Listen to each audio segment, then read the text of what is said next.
श्रीगणेशाय नमः। अथ श्री सूर्यकवचम्। श्रीसूर्य उवाच साम्ब साम्ब महाबाहो शृणु मे कवचं शुभं त्रैलोक्यमङ्गलं नाम कवचं परमाद्भुतम्।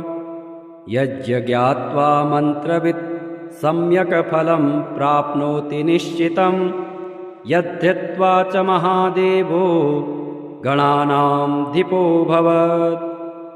पठनात् धारणात् विष्णुः सर्वेषां पालकः सदा एवमिन्द्रादयः सर्वे सर्वैश्चर्यमवाप्नुयुः। कवचस्य ऋषिर्ब्रह्मा छन्दोनुष्टुबुदाहृतः श्रीसूर्यो देवता चात्र सर्वदेव नमस्कृतः। यस आरोग्यमोक्षेषु विनियोगः प्रकीर्तितः प्रणवो मे शिरः पातु घृणिर्मे पातु भालकम्। सूर्यो व्याननयन् द्वन्द्वमादित्यः करणयुग्मकम् अष्टाक्षरो महामन्त्रः सर्वाभीष्टफलप्रदः।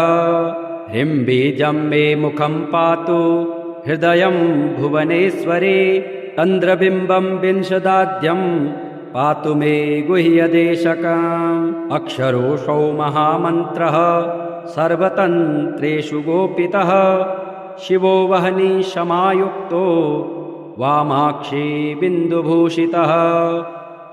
एकाक्षरो महामन्त्रः श्रीसूर्यस्य प्रकीर्तितः गुह्याद्गुह्यतरो मन्त्रो वाञ्छाचिन्तामणिः स्मृतः। शीर्षादिपादपर्यन्तं सदा पातु मनुत्तमः इति ते कथितं दिव्यं त्रिषु लोकेषु दुर्लभम्।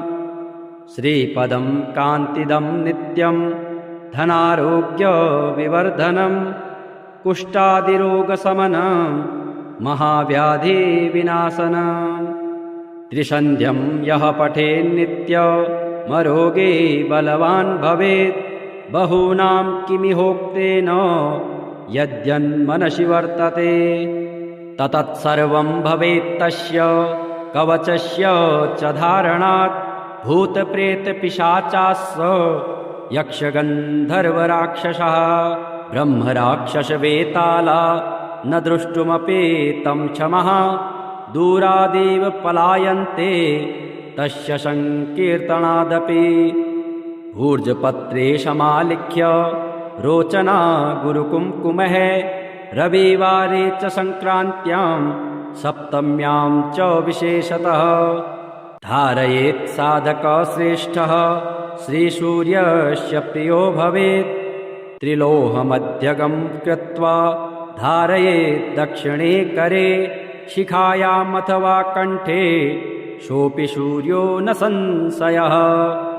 इति ते कथितं साम्ब त्रैलोक्यमङ्गलाभिधं कवचं दुर्लभं लोके तव स्नेहात् प्रकाशितम्। अज्ञात्वा कवचं दिव्यं यो जपेत् सूर्यमुत्तमं सिद्धिर्न जायते तस्य कल्पकोटिशतैरपि। श्रीसूर्य उवाच साम्ब साम्ब महाबाहो शृणु मे कवचं शुभं त्रैलोक्यमङ्गलं नाम कवचं परमाद्भुतम्। यज्ञात्वा मन्त्रवित् सम्यक् फलं प्राप्नोति निश्चितं यद्धृत्वा च महादेवो गणानां धिपो भवत्। पठनात् धारणात् विष्णुः सर्वेषां पालकः सदा एवमिन्द्रादयः सर्वे सर्वैश्चर्यमवाप्नुयुः। कवचस्य ऋषिर्ब्रह्मा छन्दोनुष्टुबुदाहृतः श्रीसूर्यो देवता चात्र सर्वदेव नमस्कृतः। यस आरोग्यमोक्षेषु विनियोगः प्रकीर्तितः प्रणवो मे शिरः पातु घृणिर्मे पातु बालकाम् सूर्यो व्याननयन् द्वन्द्वमादित्यः करणयुग्मकम् अष्टाक्षरो महामन्त्रः सर्वाभीष्टफलप्रदः ह्रीं बीजं मे मुखं पातु हृदयं भुवनेश्वरी चन्द्रबिम्बं विंशदाद्यं पातु मे गुह्यदेशकम् अक्षरोऽसौ महामन्त्रः सर्वतन्त्रेषु गोपितः शिवो वह्नि समायुक्तो वामाक्षी बिन्दुभूषितः एकाक्षरो महामन्त्रः श्रीसूर्यस्य प्रकीर्तितः गुह्याद्गुह्यतरो मन्त्रो वाञ्छाचिन्तामणिः स्मृतः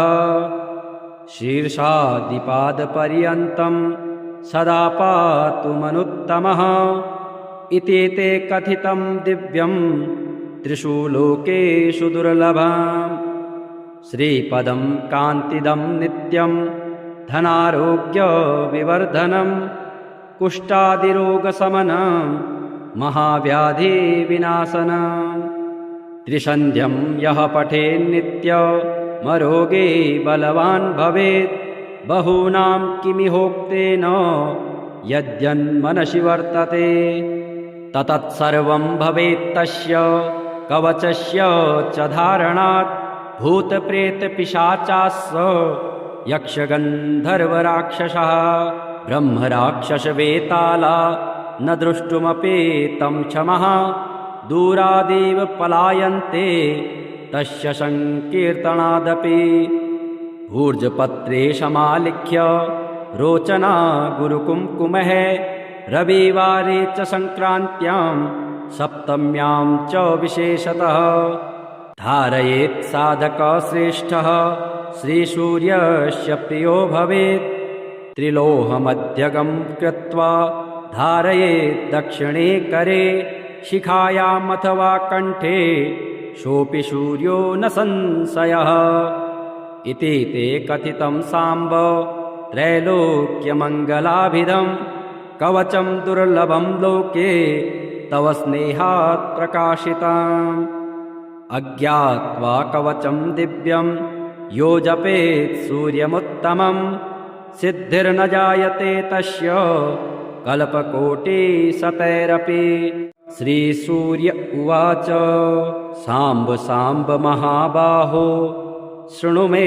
कवचं शुभं त्रैलोक्यमङ्गलं नाम कवचं परमाद्भुतम् यज्ञात्वा मन्त्रवित् सम्यक् फलं प्राप्नोति निश्चितं यद्धित्वा च महादेवो गणानां धिपो भवत् पठनात् धारणात् विष्णुः सर्वेषां पालकः सदा एवमिन्द्रादयः सर्वे सर्वैश्चर्यमवाप्नुयुः कवचस्य ऋषिर्ब्रह्मा छन्दोनुष्टुबुधाहृता श्रीसूर्यो देवता चात्र सर्वदेव नमस्कृतः यस आरोग्यमोक्षेषु विनियोगः प्रकीर्तितः प्रणवो मे शिरः पातु घृणिर्मे पातु बालकाम्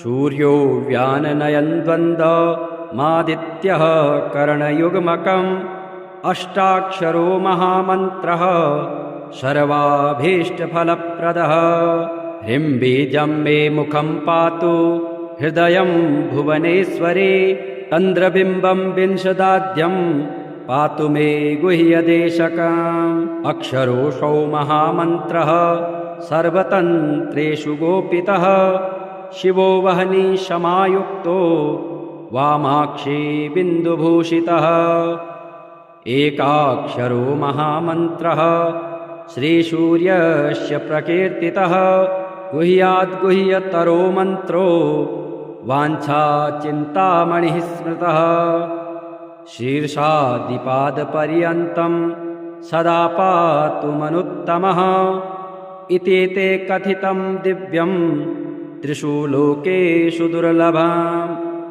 श्रीपदं कान्तिदं नित्यं धनारोग्यविवर्धनं कुष्ठादिरोगशमनं महाव्याधिविनाशनम्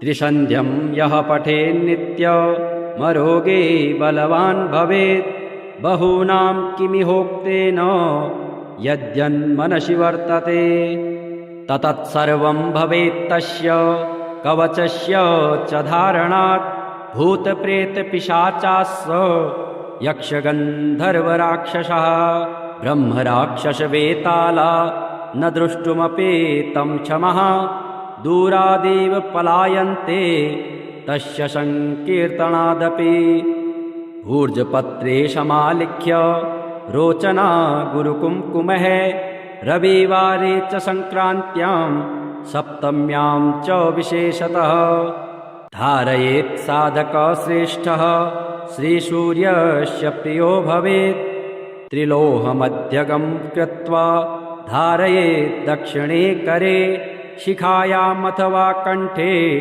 सोऽपि सूर्यो न संशयः इति ते कथितं साम्ब त्रैलोक्यमङ्गलाभिधं कवचं दुर्लभं लोके तव स्नेहात् प्रकाशितम् अज्ञात्वा कवचं दिव्यं यो जपेत् सूर्यमुत्तमं सिद्धिर्न जायते तस्य कल्पकोटिशतैरपि श्रीसूर्य उवाच साम्ब साम्ब महाबाहो शृणु मे कवचं शुभं त्रैलोक्यमङ्गलं नाम कवचं परमाद्भुतम् यज्ञात्वा मन्त्रवित् सम्यक् फलं प्राप्नोति निश्चितं यद्धृत्वा च महादेवो गणानां धिपो भवत् पठनात् धारणात् विष्णुः सर्वेषां पालकः सदा एवमिन्द्रादयः सर्वे सर्वैश्चर्यमवाप्नुयुः कवचस्य ऋषिर्ब्रह्मा छन्दोनुष्टुबुधाहृत श्रीसूर्यो देवता चात्र सर्वदेव नमस्कृतः यस आरोग्यमोक्षेषु विनियोगः प्रकीर्तितः प्रणवो मे शिरः पातु घृणिर्मे पातु भालकम् सूर्यो व्याननयन् द्वन्द्वमादित्यः करणयुग्मकम् अष्टाक्षरो महामन्त्रः सर्वाभीष्टफलप्रदः ह्रीं बीजं मे मुखं पातु हृदयं भुवनेश्वरे चन्द्रबिम्बं विंशदाद्यं पातु मे गुह्यदेशकम् अक्षरोऽसौ महामन्त्रः सर्वतन्त्रेषु गोपितः शिवो वह्नि समायुक्तो वामाक्षी बिन्दुभूषितः एकाक्षरो महामन्त्रः श्रीसूर्यस्य प्रकीर्तितः गुह्याद्गुह्यतरो मन्त्रो वाञ्छाचिन्तामणिः स्मृतः शीर्षादिपादपर्यन्तं सदा पातु मनुत्तमः इति ते कथितं दिव्यं त्रिषु लोकेषु दुर्लभम् श्रीपदं कान्तिदं नित्यं धनारोग्यविवर्धनं कुष्ठादिरोगशमनं महाव्याधिविनाशनम् त्रिसन्ध्यं यः पठेन्नित्यमरोगे बलवान् भवेत् बहूनां किमिहोक्तेन यद्यन्मनसि वर्तते ततत्सर्वं भवेत् तस्य कवचस्य च धारणात् भूतप्रेतपिशाचाश्च यक्षगन्धर्वराक्षसः ब्रह्मराक्षसवेताला न द्रष्टुमपि तं क्षमः दूरादेव पलायन्ते तस्य संकीर्तनादपि ऊर्जपत्रे समालिख्य रोचना गुरुकुङ्कुमः रविवारे च संक्रान्त्यां सप्तम्यां च विशेषतः धारयेत् साधकश्रेष्ठः श्रीसूर्यस्य प्रियो भवेत् त्रिलोहमध्यगं कृत्वा धारयेत् दक्षिणे करे शिखायाम् अथवा कण्ठे सोऽपि सूर्यो न संशयः इति ते कथितं साम्ब त्रैलोक्यमङ्गलाभिधं कवचं दुर्लभं लोके तव स्नेहात् प्रकाशितम् अज्ञात्वा कवचं दिव्यं यो जपेत् सूर्यमुत्तमं सिद्धिर्न जायते तस्य कल्पकोटिशतैरपि। श्रीसूर्य उवाच साम्ब साम्ब महाबाहो शृणु मे कवचं शुभं त्रैलोक्यमङ्गलं नाम कवचं परमाद्भुतम् यज्ञात्वा मन्त्रवित् सम्यक् फलं प्राप्नोति निश्चितं यद्धृत्वा च महादेवो गणानां धिपो भवत्। पठनात् धारणात् विष्णुः सर्वेषां पालकः सदा एवमिन्द्रादयः सर्वे सर्वैश्चर्यमवाप्नुयुः। कवचस्य ऋषिर्ब्रह्मा छन्दोनुष्टुबुधाहृतः श्रीसूर्यो देवता चात्र सर्वदेव नमस्कृतः। यस आरोग्यमोक्षेषु विनियोगः प्रकीर्तितः प्रणवो मे शिरः पातु घृणिर्मे पातु भालकम्। सूर्यो व्याननयन् द्वन्द्वमादित्यः करणयुग्मकम् अष्टाक्षरो महामन्त्रः सर्वाभीष्टफलप्रदः। ह्रीं बीजं मे मुखं पातु हृदयं भुवनेश्वरे चन्द्रबिम्बं विंशदाद्यं पातु मे गुह्यदेशकम्। अक्षरोऽसौ महामन्त्रः सर्वतन्त्रेषु गोपितः शिवो वह्नि समायुक्तो वामाक्षी बिन्दुभूषितः।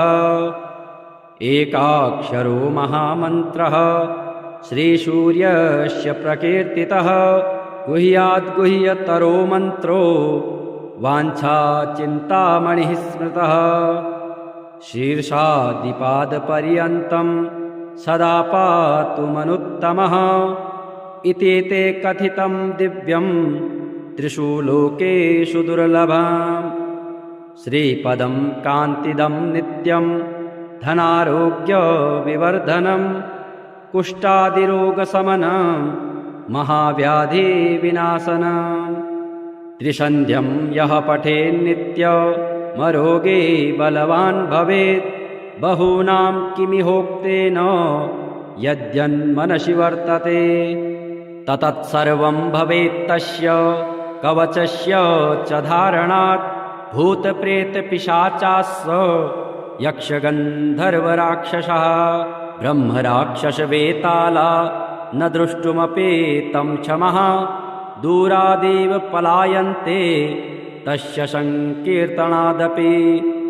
भूर्जपत्रे समालिख्य रोचना गुरुकुङ्कुमः रविवारे च संक्रान्त्यां सप्तम्यां च विशेषतः धारयेत् साधकः श्रेष्ठः श्रीसूर्यस्य प्रियो भवेत्। त्रिलोहमध्यगं कृत्वा धारयेत् दक्षिणे करे शिखायाम् अथवा कण्ठे सोऽपि सूर्यो न संशयः इति ते कथितं साम्ब त्रैलोक्यमङ्गलाभिधं कवचं दुर्लभं लोके तव स्नेहात् प्रकाशितम्।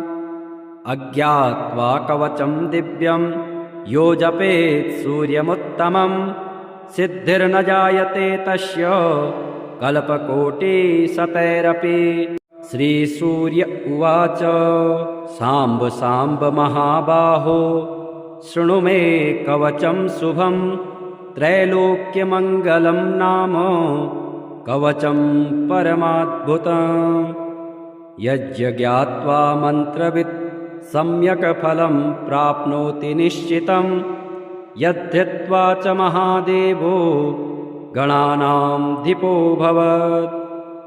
पठनात् धारणात् विष्णुः सर्वेषां पालकः सदा एवमिन्द्रादयः सर्वे सर्वैश्चर्यमवाप्नुयुः। कवचस्य ऋषिर्ब्रह्मा छन्दोनुष्टुबुधाहृतः श्रीसूर्यो देवता चात्र सर्वदेव नमस्कृतः। यस आरोग्यमोक्षेषु विनियोगः प्रकीर्तितः। प्रणवो मे शिरः पातु घृणिर्मे पातु भालकम्। सूर्यो व्याननयन् द्वन्द्वमादित्यः करणयुग्मकम्। अष्टाक्षरो महामन्त्रः सर्वाभीष्टफलप्रदः। ह्रीं बीजं मे मुखं पातु हृदयं भुवनेश्वरी। चन्द्रबिम्बं विंशदाद्यं पातु मे गुह्यदेशकम्। अक्षरोऽसौ महामन्त्रः सर्वतन्त्रेषु गोपितः। शिवो वह्नि समायुक्तो वामाक्षी बिन्दुभूषितः। एकाक्षरो महामन्त्रः श्रीसूर्यस्य प्रकीर्तितः। गुह्याद्गुह्यतरो मन्त्रो वाञ्छाचिन्तामणिः स्मृतः। शीर्षादिपादपर्यन्तं सदा पातु मनुत्तमः। इति ते कथितं दिव्यं त्रिषु लोकेषु दुर्लभम्। श्रीपदं कान्तिदं नित्यं धनारोग्यविवर्धनम्। कुष्ठादिरोगशमनं महाव्याधिविनाशनम्। त्रिसन्ध्यं यः पठेन्नित्यमरोगे बलवान् भवेत्।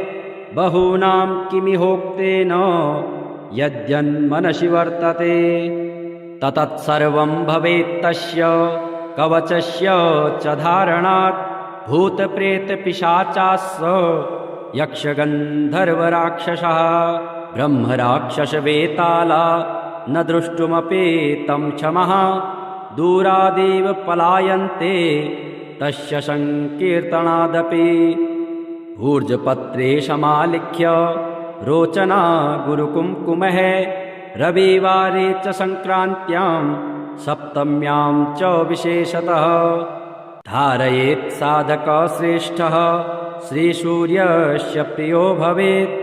त्रिलोहमध्यगं कृत्वा धारयेत् दक्षिणे करे। शिखायामथवा कण्ठे सोऽपि सूर्यो न संशयः। इति ते कथितं साम्ब त्रैलोक्यमङ्गलाभिधं। कवचं दुर्लभं लोके तव स्नेहात् प्रकाशितम्। अज्ञात्वा कवचं दिव्यं यो जपेत् सूर्यमुत्तमम्। सिद्धिर्न जायते तस्य कल्पकोटिशतैरपि। श्रीसूर्य उवाच साम्ब साम्ब महाबाहो शृणु मे कवचं शुभं। त्रैलोक्यमङ्गलं नाम कवचं परमाद्भुतम्। यज्ज्ञात्वा मन्त्रवित् सम्यक् फलं प्राप्नोति निश्चितं। यद्धृत्वा च महादेवो गणानां धिपो भवत्। पठनात् धारणात् विष्णुः सर्वेषां पालकः सदा। एवमिन्द्रादयः सर्वे सर्वैश्चर्यमवाप्नुयुः। कवचस्य ऋषिर्ब्रह्मा छन्दोनुष्टुबुधाहृतः। श्रीसूर्यो देवता चात्र सर्वदेव नमस्कृतः। यस आरोग्यमोक्षेषु विनियोगः प्रकीर्तितः। प्रणवो मे शिरः पातु घृणिर्मे पातु भालकम्। सूर्यो व्याननयन् द्वन्द्वमादित्यः करणयुग्मकम्। अष्टाक्षरो महामन्त्रः सर्वाभीष्टफलप्रदः।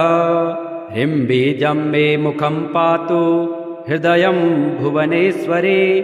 चन्द्रबिम्बं विंशदाद्यं पातु मे गुह्यदेशकम्। अक्षरोऽसौ महामन्त्रः सर्वतन्त्रेषु गोपितः। शिवो वह्नि समायुक्तो वामाक्षी बिन्दुभूषितः। एकाक्षरो महामन्त्रः श्रीसूर्यस्य प्रकीर्तितः। गुह्याद्गुह्यतरो मन्त्रो वाञ्छाचिन्तामणिः स्मृतः।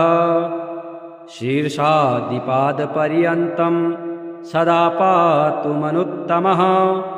इति ते कथितं दिव्यं त्रिषु लोकेषु दुर्लभम् श्रीपदं कान्तिदं नित्यं धनारोग्यविवर्धनं कुष्ठादिरोगशमनं महाव्याधिविनाशनम् त्रिसन्ध्यं यः पठेन्नित्यमरोगे बलवान् भवेत् बहूनां किमिहोक्तेन यद्यन्मनसि वर्तते ततत्सर्वं भवेत्तस्य कवचस्य च धारणात् भूतप्रेतपिशाचाश्च यक्षगन्धर्वराक्षसः ब्रह्मराक्षसवेताला न द्रष्टुमपेतं क्षमः दूरादेव पलायन्ते तस्य संकीर्तनादपि भूर्जपत्रे समालिख्य रोचना गुरुकुङ्कुमः रविवारे च संक्रान्त्यां सप्तम्यां च विशेषतः धारयेत् साधकश्रेष्ठः श्रीसूर्यस्य प्रियो भवेत् त्रिलोहमध्यगं कृत्वा धारयेत् दक्षिणे करे शिखायामथवा कण्ठे